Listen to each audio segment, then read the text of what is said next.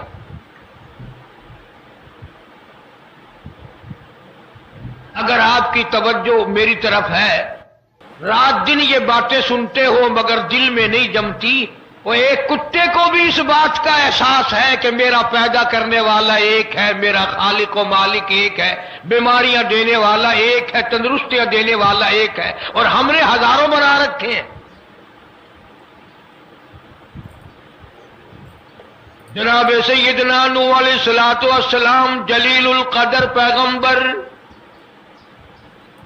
اس کے ساتھ جنات ہوں گے، شیطانی طاقتیں ہوں گی، اور ایک مکمل دجالی نظام ہوگا جس کا نام ہے یاجوج و ماجوج۔ یہ وہ قوم ہے، قیامت اس وقت تک نہیں آئے گی جب تک لوگ کھلم کھلازنا نہ کرنے لگیں گے اور سب سے بدترین لوگ ان کے آس پاس کھڑے ہو۔ یہ وہ زمانہ ہے جس میں لباس چھوٹا اور گناہ بڑا ہو چکا ہے، جب تک سورج مغرب سے طلوع نہ کرے، اور جب سورج مغرب سے طلوع کرے گا، دنیا کے اختتام سے پہلے ایک ایسا وقت آنے والا ہے جس میں فتنے اپنی انتہا کو پہنچ جائیں گے، ایمان کمزور ہوگا، حق اور باطل کی پہچان مٹ جائے گی، اور ایسے میں ہوگا، ظاہر ہوگا ایک عظیم فتنہ، فتنوں کا سردار دجال۔ نبی کریم نے فرمایا قیامت کے دن سے پہلے دجال سے بڑا کوئی فتنہ نہیں۔ یہ وہ فتنہ ہے جس سے ہر نبی نے اپنی امت کو خبردار کیا، یہ وہ آزمائش ہے جس سے دل کانپنے لگتے ہیں، آنکھیں نم ہو جاتی ہیں اور روح لرز جاتی ہے۔ دجال کا ظہور ایک ایسے دور میں ہوگا جب دنیا ظلم، بھوک، ہجوم، انتشار سے بھری ہوگی۔ 3 سال سخت قحط ہوں گے۔ پہلے سال آسمان بارش کا 1/3 روک لے گا، زمین بھی پیداوار کا 1/3 حصہ دے گی۔ دوسرے سال آسمان مزید بارش ہوگی، روکے گا، زمین پیداوار کا صرف 2/3 دے گی۔ تیسرے سال نہ آسمان سے بارش ہوگی نہ زمین کچھ اگائے گی، اور پھر دجال نکلے گا۔ نبی کریم نے فرمایا وہ ایک آنکھ والا ہوگا اور اس کی ایک آنکھ انگور کی طرح باہر نکلی ہوگی، اس کی پیشانی پر کافر لکھا ہوگا جسے ہر مومن پڑھ سکے گا چاہے وہ ان پڑھ ہی کیوں نہ ہو۔ دجال جہاں جائے گا فتنہ ساتھ لے کر جائے گا، اس کے پاس جنت اور جہنم کی مانند کچھ ہوگا، لیکن حقیقت میں اس کی جنت جہنم ہوگی اور اس کی جہنم جنت ہوگی۔ وہ آسمان کو کہے گا برسے، زمین کو کہے گا اوگا، اور آسمان بارش برسائے گا، زمین پیداوار اگائے گی۔ وہ مردے زندہ کرنے کا جھوٹا مظاہرہ کرے گا اور لوگوں کے دلوں کو فریب سے قائل کرے گا۔ جو اس کی بات مان لے گا اسے کھلائے گا، پلائے گا، اور جو اس کا انکار کرے گا اس کو بھوکا پیاسا رکھے گا، خوفزدہ کرے گا۔ اس کے ساتھ جنات ہوں گے، شیطانی طاقتیں ہوں گی، اور ایک مکمل دجالی نظام ہوگا۔ وہ ہر ملک جائے گا سوائے مکہ اور مدینہ کے، فرشتے ان دونوں شہروں کی حفاظت کریں گے۔ نبی کریم نے فرمایا جو شخص دجال کے بارے میں سنے وہ اس سے دور رہے، کیونکہ انسان یہ سمجھے گا کہ وہ ایمان پر قائم ہے مگر دجال کے دلائل اور شابدہ بازی دیکھ کر اس کا پیچھا کرے گا۔ وہ مدت جس میں دجال دنیا میں رہے گا 40 دن ہوں گے۔ پہلا دن 1 سال جتنا لمبا، دوسرا دن 1 مہینے جتنا، تیسرا دن 1 ہفتے کے برابر، اور باقی دن عام دنوں جیسے ہوں گے۔ اور جب دجال دنیا کو اپنے فتنے سے بھر دے گا تب عیسی ابن مریم علیہ السلام آسمان سے نازل ہوں گے، دمشق کے مشرق میں سفید مینار کے پاس نماز پڑھائیں گے اور ایک عظیم لشکر کے ساتھ دجال کا پیچھا کریں گے۔